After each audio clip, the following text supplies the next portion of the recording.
The following program is presented by the HTM Podcast Network. And thegorillaposition.com, telling the stories of pro wrestling storytellers.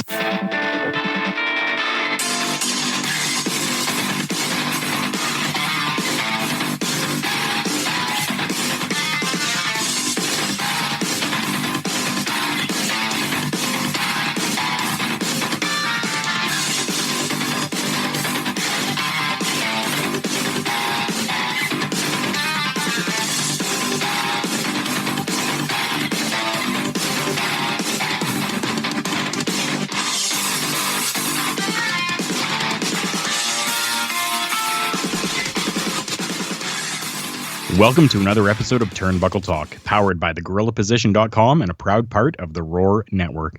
Presented by the Hitting the Marks Podcast Network. Now in association with IndiePW.com.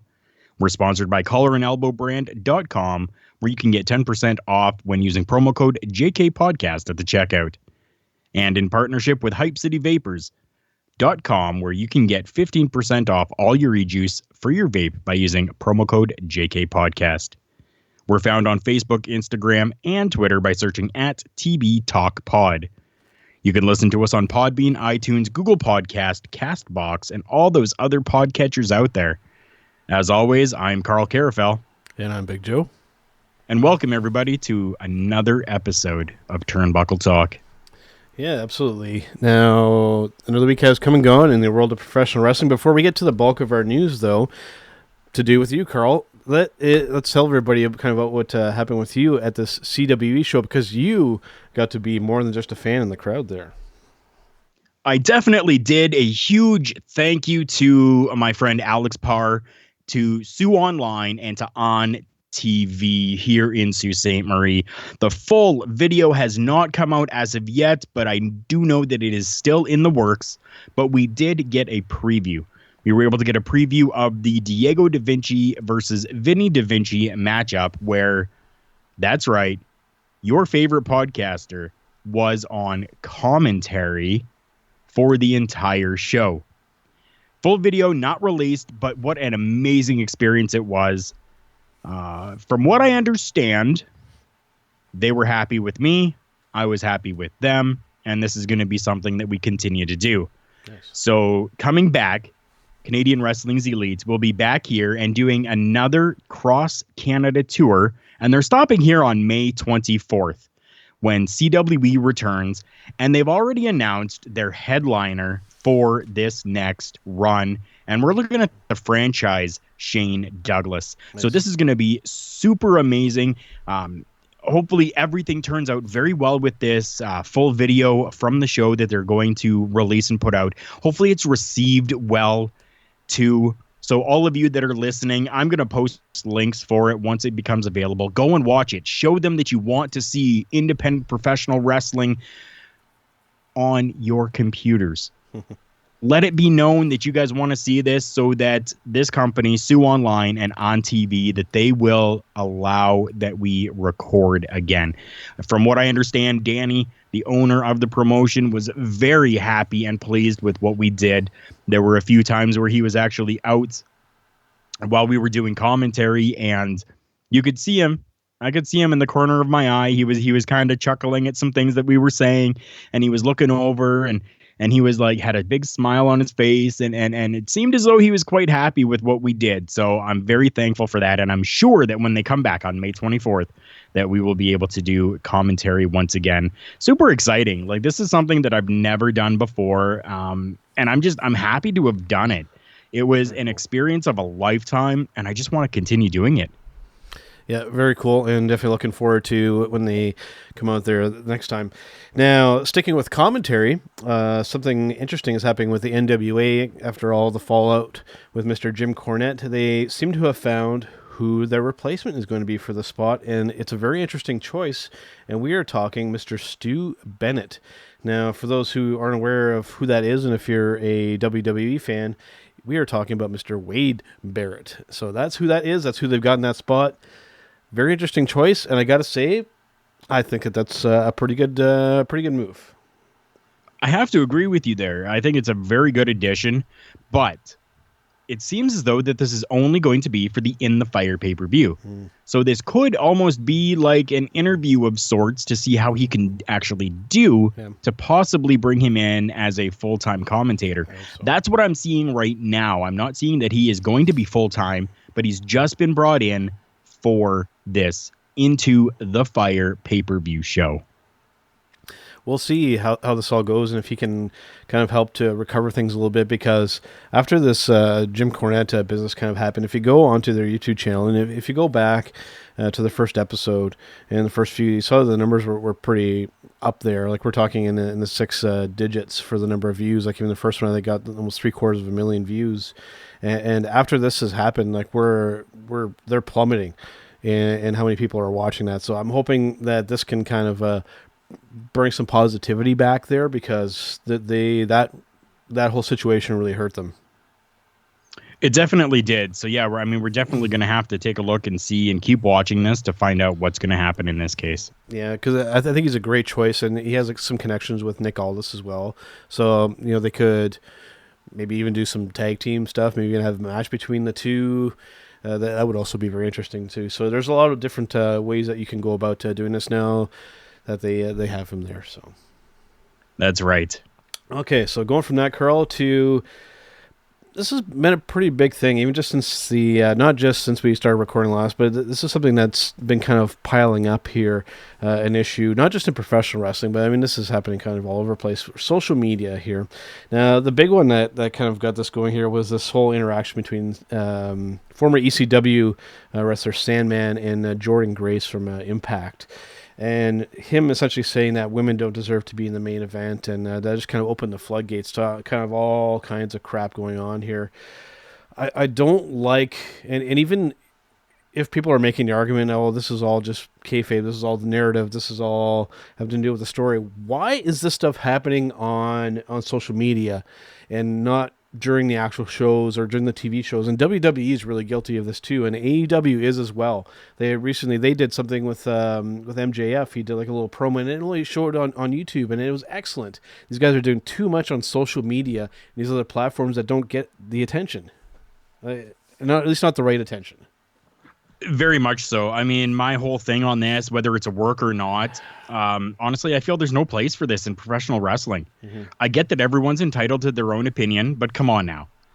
After everything that the women have been doing over the last several years, how is the Sandman not seeing the good potential that's coming out of women's professional wrestling with, like names like Jordan Grace that are going out there and really putting on a spectacle for the fans when it comes to professional wrestling, showing that it's not just all the big men in, the tights that they're wearing and the big muscles and stuff, that you can actually have women that are at the same level and caliber of the men and can do it just the same. Mm-hmm.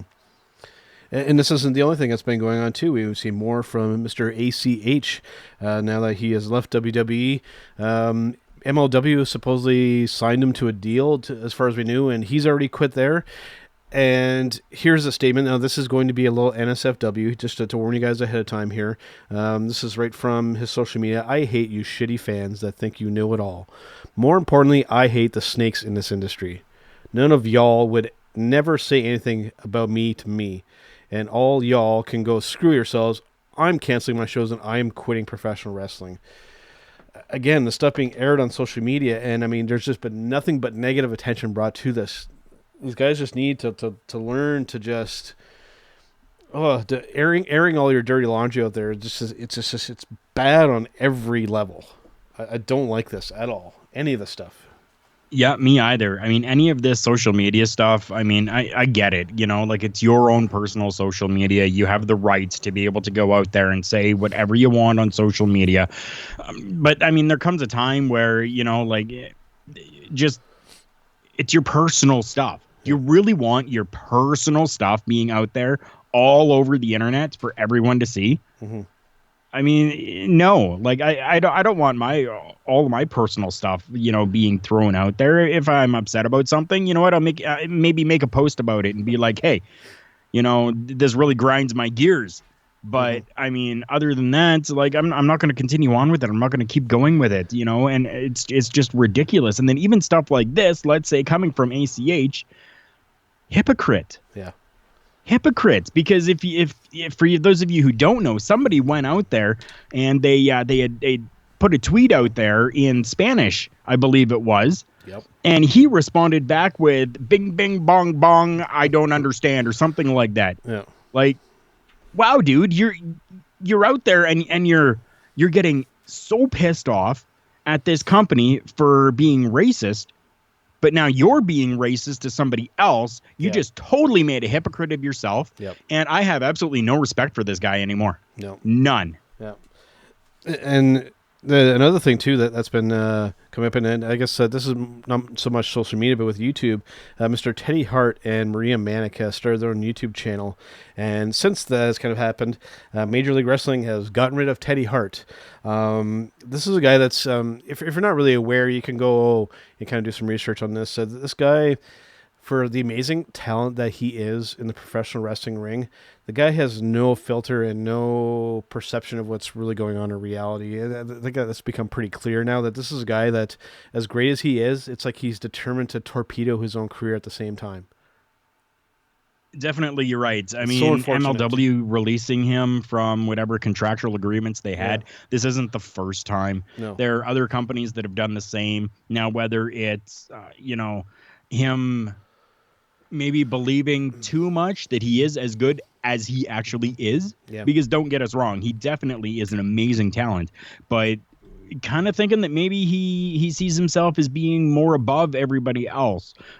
Just stuff in the locker room that has come out, and just, like really chauvinistic type of personality coming out of this guy right now. And unfortunately, it seems to have gotten the better of him in a few different companies now.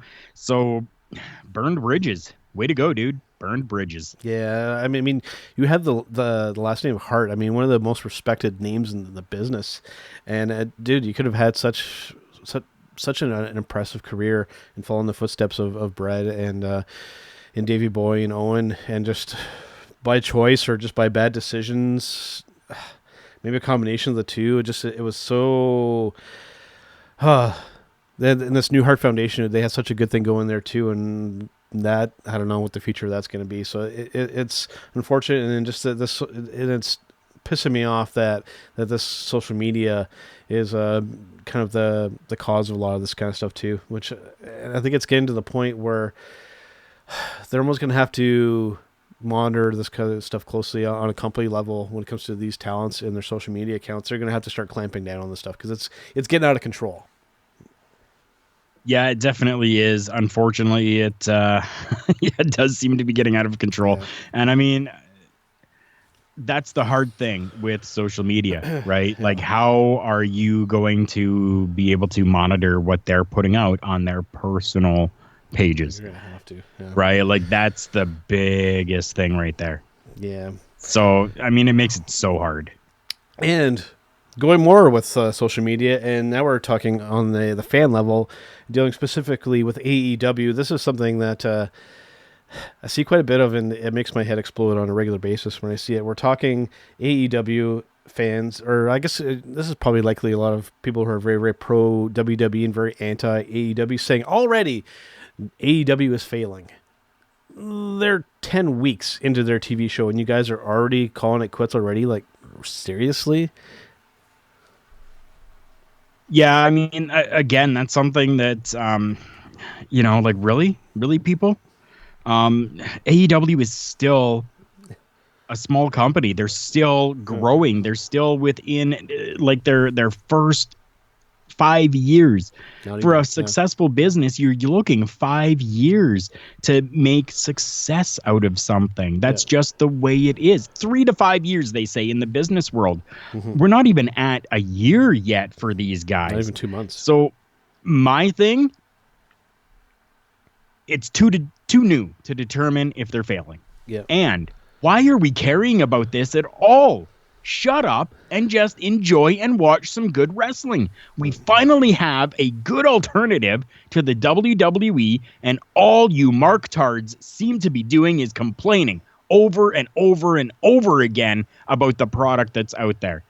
Just sit back and enjoy that we have NWA, that we have AEW, that we have MLW, that we have Ignite Wrestling with our friend Kim Artlip when she's running a show, that we have the WWE, that we have Impact, that we have Ring of Honor, we have ROH, Ring of Honor. You know, like we have all of these companies that are out there. OVW putting out new product as well now on YouTube. We have all this stuff to going for us in the world of professional wrestling right now. And all you want to do is complain? Shut up. Just watch some good wrestling and enjoy it for that. People going out there doing what you could never do and putting their bodies on the line. What I've been saying to people too, and of course, you know me, it's so hard for me to resist to try and put people in their place on social media. But I've been telling these fans that have been hating on AEW, dude, if you really, really hate it that much and you are so down on that product, or you think that they don't have storylines, if you really don't like it that much, don't watch it. Go watch something else. Go watch OVW. Go watch NWA. Go watch WWE if you think that that's better. Like, why just sit there and complain about something that you hate that much? Or if you dislike it that much, then just don't friggin' watch it. Like, this stuff should just be common sense. Definitely it should be. I mean, it's the same like a television series. If you're watching, let's say, Big Bang Theory, and you're like, I really am not into this show, are you going to continue to watch it? No. You're going to stop watching it, and you're going to find something else to your interest. That's what you're going to do. So why is it that difficult to be able to do that with professional wrestling, especially when we have so much content out there for professional wrestling right now? Again, it's a kind of a product of the times. There are so many people that have this open platform to kind of bitch and complain, for lack of a better term. And it's making for a toxic environment when it comes to professional wrestling fans. So I'm hoping that that things can kind of calm down, but things might get worse before they get better, honestly. Maybe. I mean, not to sound hypocritical, but that's kind of what we're doing too, right? We're complaining about these people complaining on our open platform. Okay. Yeah. Well, let's keep complaining, shall we? Let's talk a little WWE and this TLC. When I saw this kind of statement, it was really a head scratcher to me. And we're talking about WWE and this TLC pay-per-view coming up, and how there's now, I think since I put the run together, I think that they've actually announced some more matches, but I think it's still pretty sparse there. And what's really interesting with this is Mr. Vince McMahon's philosophy when it comes to this stuff and waiting. And basically, here is the rundown from the inside of Vince's philosophy when it comes to this stuff. McMahon's new philosophy is that the pay-per-views are all about network signups, as opposed to the limited pay-per-view business still being done. The belief, based on patterns of signups, is that they are big the last day of the show and not before. So it's a weird justifying it. Basically, they're saying, well, because these things are being all the buys and stuff are being done last second, then we need to throw these storylines and these matchups together at the last second. It's a really weird justification for this approach.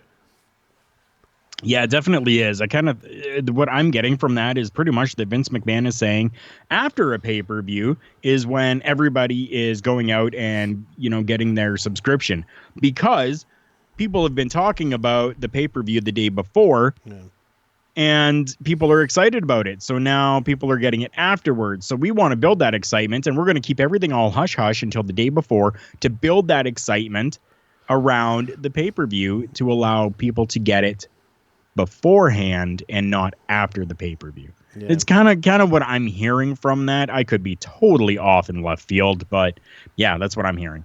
Yeah, it's very strange, and it's been an ongoing trend with the WWE pay-per-views as of late for a fair amount of time now, just where we're throwing these things together at the last minute, and people just aren't investing into what's going on. Whereas we rewind the clock back to when you and I first started watching, I mean, we were building storylines, we were building feuds over the span of weeks and months and possibly even years for some of these people. And now we're just throwing things together, and it just sits. I don't get emotionally invested in these things like I should be. Me either anymore. I mean, really storylines have not been built up enough for this. I mean, I think maybe the only real storyline that I'm kind of remembering right now is maybe a little bit of something that's happening with the Fiend, Bray Wyatt, and the Miz. Yep. Like a little bit of stuff has been kind of going on there. I believe it was on SmackDown. You kind of had the Miz frantically calling Maurice. Yep. Because Bray Wyatt threatened family and stuff like that. But there hasn't been enough buildup for it. No. And I mean, unfortunately, this isn't going to be like the old days. It isn't going to be. And I mean, back in the 80s and like the early 90s, you had buildup, you had stories, you had good things going for you because you didn't have a plethora of pay-per-views all the time. You had the time to build these things. And lately, there just hasn't seemed to be anything for build. And you have many of the top tier talents facing each other in one way or another on a regular basis, where the approach really used to be to where these matchups between these powerhouse and these household names would happen very occasionally, WrestleMania, SummerSlam, and in between, these talents would either occasionally be involved in tag team matchups, but usually not with the opponent they're going to face later directly involved in the match, or there'd be the squash match, the very quick dominant match over a lesser opponent, and that was kind of how you kind of bridge the stuff in between. But now it's just we have these guys facing each other so often and whatnot that when these big matchups, quote unquote, do happen, they just don't feel as special because we've already seen it. Very much so. And I mean, that's just the way that it seems. It's a continuation of storyline after storyline after storyline after storyline with the exact same characters each and every time. Now, you did mention the Bray Wyatt storyline, and what does have me a little bit intrigued with that is I think that there could be a possibility when he has this match with The Miz, whenever it's going to happen, I'm assuming TLC, it could be later, that maybe it'll actually be not the Fiend character, but it could be the happy-go-lucky, slightly creepy Bray Wyatt character, and I like that move, and I feel, frankly, that it's kind of overdue. I think that they've actually should have already done that because, as you all are aware, these Fiend matches with the red light over everything here, I can't stand that. So it'll be nice to kind of see maybe this Mr. Rogers-y type kind of character having a match to kind of give you a little bit of balance to kind of offset things. Because I always felt that he should be in that character for just the majority of the time, and then the Fiend comes out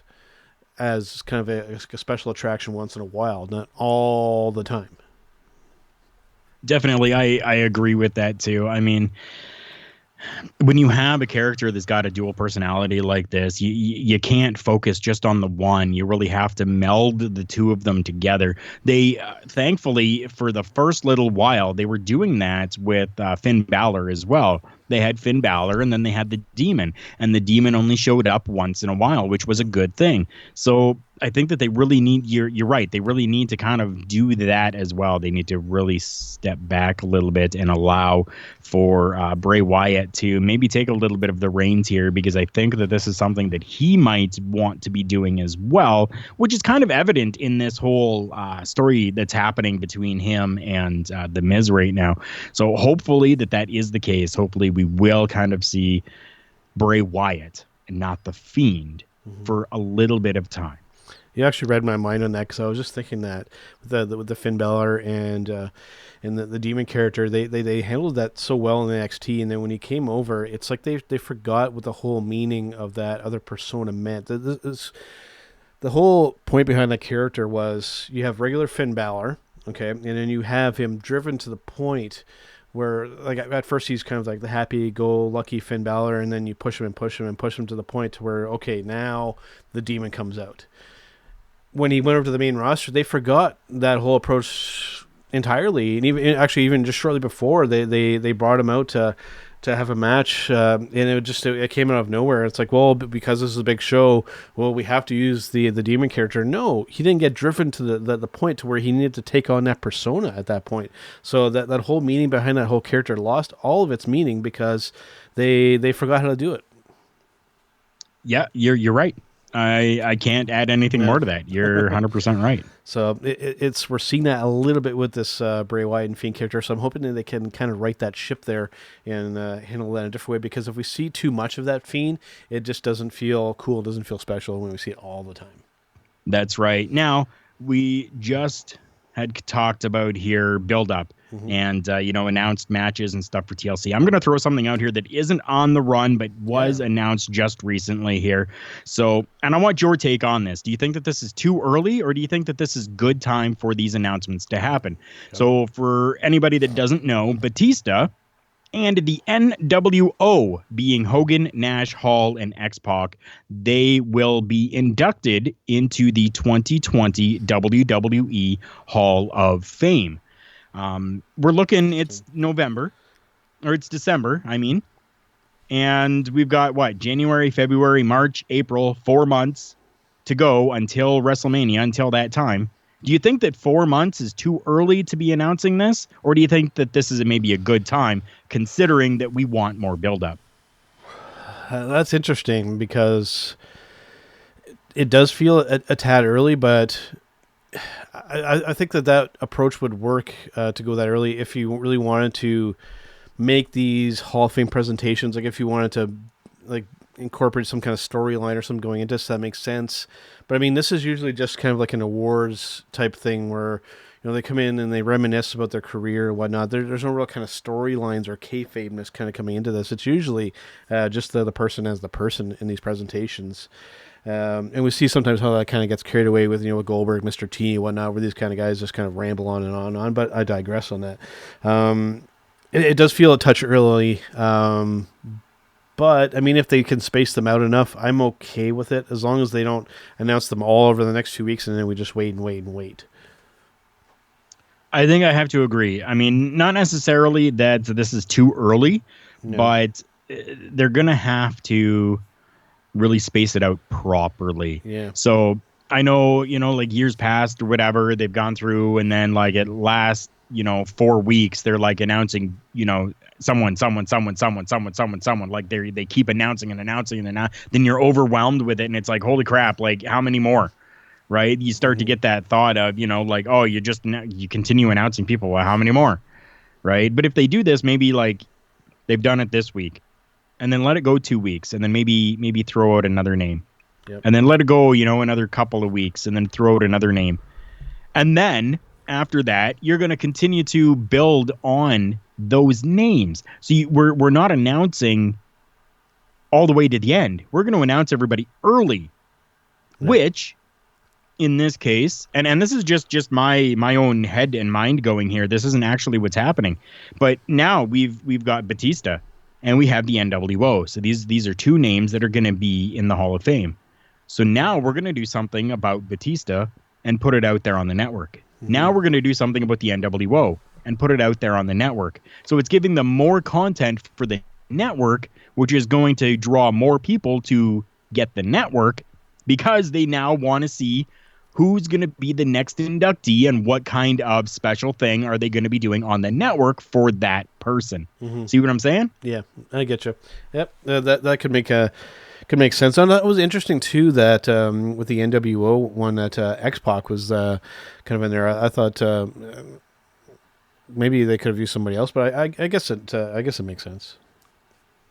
Well, I mean, they're kind of the notable names, right? True. Yeah. Unfortunately, I mean, even from which ones they have access to, DX and stuff like that, right? Yeah. They're really the clique. They're the notable names: Hogan, Scott Hall, Kevin Nash, and Sean Waltman, or X-Pac. So, yeah. Having said that, now I know this is slightly off topic or not really on the run. I mean, does this mean that Hogan's going to have a match at WrestleMania this year? Probably, in some way, form, or fashion. I think we're going to see the entire NWO get involved in something. Oh boy, I hope they do that right. I know there's always been that rumored Hogan-Cena match. Maybe they could do something like that, but I've always just said that I would just be afraid that the Hulkster would just explode. I don't think that he could take a full-on bump in that ring anymore, but who knows? They might do something. I don't know if it would be good or not. going from that, Carl, to I know we're still a little ways away from the Royal Rumble, but this is a topic I like to kind of bring up early and get some speculation going. With Ring of Honor kind of being in their position that they're in, and they're possibly being, like we had mentioned the other week, of a possible working relationship between them and WWE, and some people's contracts kind of up in the air. What kind of debuts or surprises could we see at the Rumble this year? Because you know me, Carl, I like to, especially in this match, I like to see some debuts. I like to see some surprise entrants here. Maybe that means this year that maybe we might get not only one of these, but maybe we'll get a few of them. Well, it's all going to depend greatly on if there will be a collaboration between the WWE and Ring of Honor. Yep. If there is not, I don't think that we're going to see any independent names coming up. Yeah. We may see a couple surprises from NXT, but we're already going, we know that there's going to be somebody from NXT or a few people from NXT that are going to be involved in the Royal Rumble. Yeah. I really don't foresee any big notable names coming in at all, short of maybe Marty Scurll if they do secure a contract for Marty. That's about the only name that I can really think of that might, unless they decide to try to get, the entire Villain Enterprise with Marty and Brody King and PCO. And, like if they try to get the entire faction, then bring them all in, I could see that. Other than that, pretty crazy. There really isn't many other notable names out there right now in the independent scene that could really do that aren't part of a promotion already in some way, form, or fashion. One big one that I've always kind of hoped would eventually come over. 'Cause, I mean, it would be tough for him to kind of be the character that he is, but I don't know what his contract status is like, but Tama Tonga. I mean, if there's any chance they could get him in, and boy, could you have a feud with him and Roman Reigns. You have so much there to already kind of build off of. You bring in a guy like that, I think that enough people know who he is that you could get a better pop than the Blade and the Butcher did at AEW Dynamite. So I think a lot of people know who he is. Again, you had mentioned Marty. I think John Morrison could probably get a little bit of a pop if they want to delay him coming back until the Rumble. Yeah, there's some potential for some stuff there. And maybe they'll even have some of these, maybe Batista, maybe some of these NWO guys could maybe do some surprise stuff. I mean, it's kind of wide open, and there's a lot of stuff up in the air, so I think that there's a potential for at least one or two of these surprise things to happen. Maybe it'll be something completely out of left field. Maybe we'll see Boogeyman again. Maybe we'll see Doink. Maybe we'll see, I don't know. I really hope that it is something shocking. Yeah. That really does happen. Like, really give us somebody that is just totally off of everybody's radar that will be going, holy beep with that, right? Because it really has been a while since we've had those. The last two moments I could kind of think of, I mean, for the Royal Rumble, the one was with AJ Styles coming in, with Roman Reigns being in the ring. I mean, that was a good, legitimate surprise. And outside of the Royal Rumble, the Hardys coming back at WrestleMania. I mean, that was, of recent day, probably one of the largest pops that WWE had. So if they could line something up like that, I think that would be really cool. It just depends on the right guy at the right place at the right time. And then they could really have one of those WrestleMania or one of these Royal Rumble moments. Because, I mean, that's one of my favorite parts of that Royal Rumble match is those surprise entrants. Because it really kind of catches you off. And then with the AJ thing, I mean, it was one of those things where we kind of maybe suspected it. But when it actually happened, it was really one of those wow, kind of holy, you-know-what moments. So yeah, it definitely was. I want to see another one of those. It's been too long. And it would maybe get me jazzed about watching some WWE programming again, because we will get to that shortly too, by the way. But before we do, let's do our Match of the Week segment here, Carl. Now, do you want me to go first on this one, or do you want to give your pick? Go ahead, go first. Okay. So mine is going to come from the most recent episode of NXT, and we're talking the 6-man tag team match from the most recent episode of NXT. We had the Undisputed Era versus Keith Lee, Tommaso Ciampa, and Mr. Donovan Dijakovic. They put on a really good match, and they did some business there, too. They're setting up a number one contenders match with Tommaso Ciampa, Finn Balor, and Keith Lee for Adam Cole's title there. So not only was it a great match, they did some business and did some setup, and there's a hook there. So it accomplished a lot there, and those are the types of matchups I like to see, where it's not just a match and it happens and, okay, we forget about it. It's actually something that has generated some interest. So it gets a real thumbs up for me on that one. Awesome. And I'm glad that it does. A WWE product that everybody can still be happy with. Very, Absolutely. very excited for that. Mm-hmm. My pick this week, believe it or not, is a 6-man tag match. But mine is coming from All Elite Wrestling. Ooh. Mine actually was Dustin and the Young Bucks versus Sammy Guevara, Santana, and Ortiz. Yeah. Amazing stuff coming out of this. It wasn't all just high fly, flippy crap. Like, there was some of that, but that wasn't entirely what it was. Dustin going out there, putting on an amazing show like he does. The guy can still go, and I am super happy to see him in an element where he can use his talents for some good here. Probably one of the best things that happened during this match, and it's something that's happened before, but it just still excites me every time. Sammy Guevara grabbed his phone for an in-match vlog, delivered a shooting star press with the camera with the phone in his hand, and was super kicked by the Young Bucks in mid-flight of that shooting star press. Yeah. Exciting thing to see. Very well done. Super happy with it. All around a great match, and in my book. I really love the way that they ended that whole show too that week, where they had actually had Jericho actually come down through the crowd like normally John Moxley would, and kind of did the little stare down. I like the way that they're kind of setting that whole thing up there. So props to those guys. Yes, I agree. All right, Carl, we're going to take a brief break here. We're going to come back with our Showstopper segment. That is going to be basically a question from Carl to myself here, dealing with some WWE main roster programming. So we'll be right back. This week's episode is brought to you by Collar & Elbow. Visit collarandelbowbrand.com, where you can get an additional 10% off when using promo code JKPodcast at the checkout, including this week's featured item, the Mirror Pullover Hoodie. All right, guys, Big Joe and Carl Carafell back here on Turnbuckle Talk. Yes, we are, guys. We are at that time of the episode. Ladies and gentlemen, welcome to our Showstopper segment. So, with the Showstopper segment, Carl, I will turn it over to you to ask this question to me.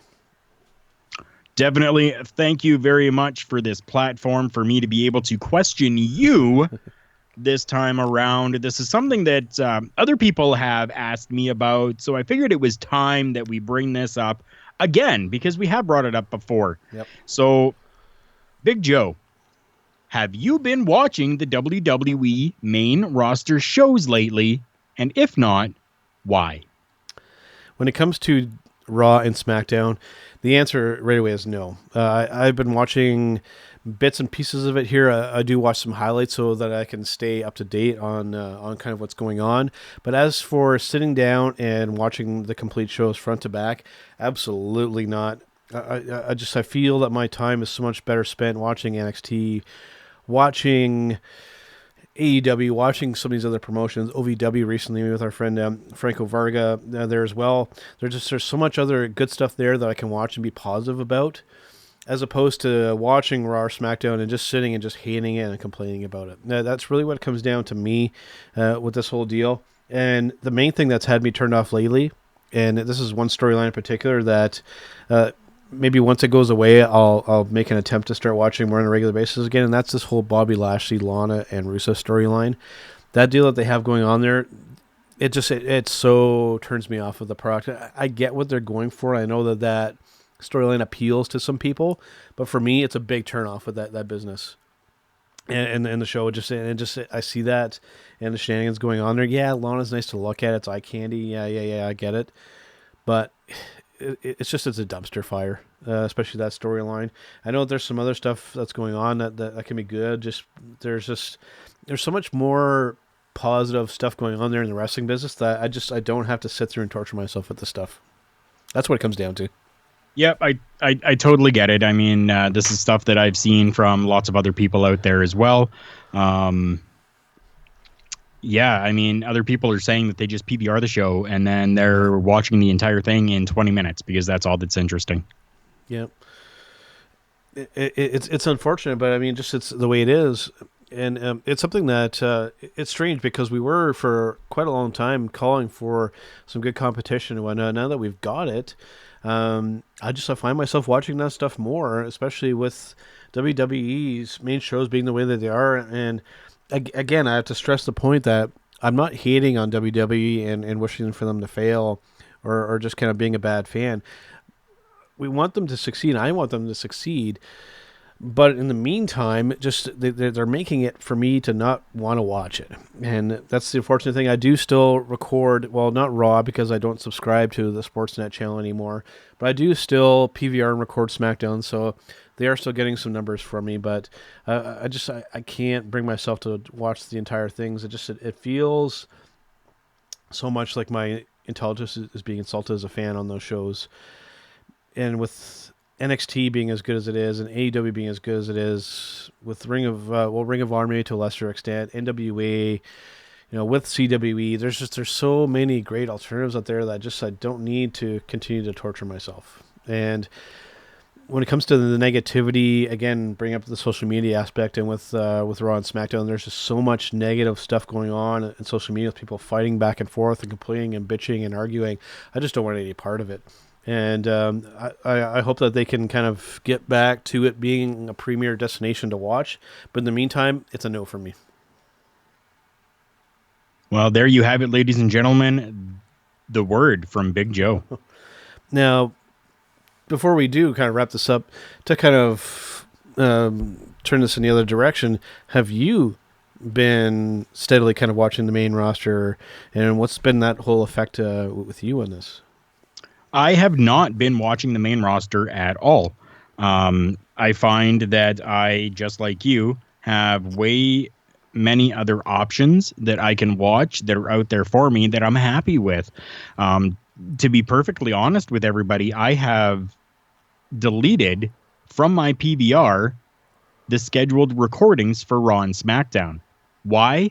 Because the WWE is putting out onto their social media pages a roundup of the entire show on their social media pages. So why do I have to go and watch their television program when they're giving me all the main things that have happened as well? Twitter, Instagram, and Facebook, they all have spoilers from fans that are just putting their thoughts and their views and stuff out there. So I really don't need to watch the programming. Now, don't get me wrong. Sure, the same thing is happening with NWA. The same thing is happening with AEW. But their products are exciting me. I'm not getting anything minus The Fiend. The Fiend character is actually something exciting to me. But that's about it in the WWE right now, short of NXT, which I still have NXT and NXT UK that I PVR so that I can watch because I work long hours, different shifts, stuff like that. So it's, for me anyways, I've totally taken them off of my PVR to keep free space on there. I don't even have them scheduled anymore. Wow. So there you go, folks. The harsh reality of it. And so if you guys have been wondering, there's your answer when it comes to that stuff. So hopefully they can kind of get their act back together and make us fans of them again. Because, like I said, it's not that we don't want to be. It's that we're just not drawn to the products. It's not appealing to us, essentially, what's happening here. Yeah. So before we do go, some news to bring up that wasn't initially on the run, but did happen between then and now that we're recording here on Monday. We did have some releases on the WWE end here. Carl, who do we got? We have got several releases that have happened. Yeah. One being Luke Harper, somebody who has been wanting a release for a little while. Another, Sin Cara, a name that has wanted a release for a while. And then we have Victor and Connor from the Ascension. The tag team is gone from the WWE. WWE.com putting out a post saying that all four members of the roster being released and that they wish them the best in their future endeavors. Wow. Yeah, I think the Ascension one was kind of the surprise. I mean, we knew that Harper was looking to be out for quite a while. I think Sin Cara has wanted out for a little while too, but those two guys it was definitely a bit of a surprise. They had definitely kind of gotten into that coasting kind of mode where it's got to be tough. I mean, you're not getting used, and you want to go in there and hone your craft, or to show your craft to everybody. But at the same time, you're still getting a paycheck from a big company. It's got to be a weird kind of dynamic and a weird place to be at when you're making probably some decent money, but you're not getting to do what you love to do. It's got to be as a talent, you got to be really feel kind of torn inside. Definitely, you do. But again, like we've continued to say a lot on this program here today, that there is multiple organizations out there for these guys to go to. So, I mean, sure, monetarily, it's going to be probably a pretty big blow, but money or happiness, right? Yeah. And I mean, most people nowadays are going to choose the happiness. And I think specifically Harper, I think has probably made some decent coin working for WWE that maybe not quite to the same level as with Chris Jericho, but he probably has enough money in the bank to where money really isn't the deciding factor. He's going to go where he feels like he will do the best and kind of make the best impact possible, pun intended. Who knows there? So he could literally end up anywhere because, like I said, money likely isn't a factor. He's going to go where he wants to. I wouldn't go as far as maybe saying going down as low as maybe like CZW or too far down the independents, but I think one of these other major promotions, he could go over to Japan and probably do some really cool stuff there. I mean, he would really kind of stand out there. You get a match with Archer and with Moxley over there as well. So I mean, just there's so much that he could really do anywhere. I think that he's one of those guys that regardless of where he ends up, I think that it'll be a good thing. Definitely it will be. Always looking to see anybody in the professional wrestling world succeed. And I mean, Luke Harper definitely is going to be one of those names that we're going to keep our eyes on. So keeping our eyes on people, I want to bring this forward to everyone as well. So we talked about Marty Scurll, and his contract with ROH ran up on November 30th. Yep. So he's sticking around with the company for a little bit battle. of time. Yeah. He's going to be doing a final battle matchup and then the next night's television tapings. So everybody can now start speculating from there because it's anybody's guess as to where he's going to go. Is this next night TV taping going to be a farewell send-off that we're going to see from Marty Scurll? Will this be a I've renewed my contract type of? Nobody really knows at this point. He could very well decide to stay with Ring of Honor. Lots of fans expecting him to go to AEW. Fans, even including myself, for selfish reasons. Jericho Cruise, January 2020. But something interesting from this week's episode of Being the Elite. They dropped a hint that Marty Scurll could be going to All Elite Wrestling. So briefly, we got to see Matt Jackson's phone, and there were some searches on there. Searches, stuff like, what's Triple H's net worth? And in case you're wondering, it's listed at $40 million, just so you know. They looked at whether or not Britt Baker is actually a dentist. They looked at how do you spell villain? And they also searched out, where do I find a villain? So these are all things that briefly we could see on Matt Jackson's search from his internet history. So couple quick little Easter eggs there.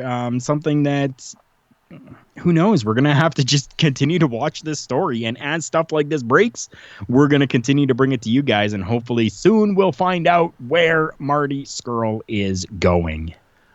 Briefly on Being the Elite there, those guys are so good at teasing and kind of getting you thinking on some of the stuff they do. Like what you just mentioned there with that. Going back a little bit further, I think Kenny Omega was in a hotel room or something, and then somebody had slid a paper message under the door, and I forget what the message said at the end, but just at the bottom it said H. And of course you know who they're hinting at there. So they're geniuses at doing stuff like this. It gets people speculating, it gets people talking, and it's.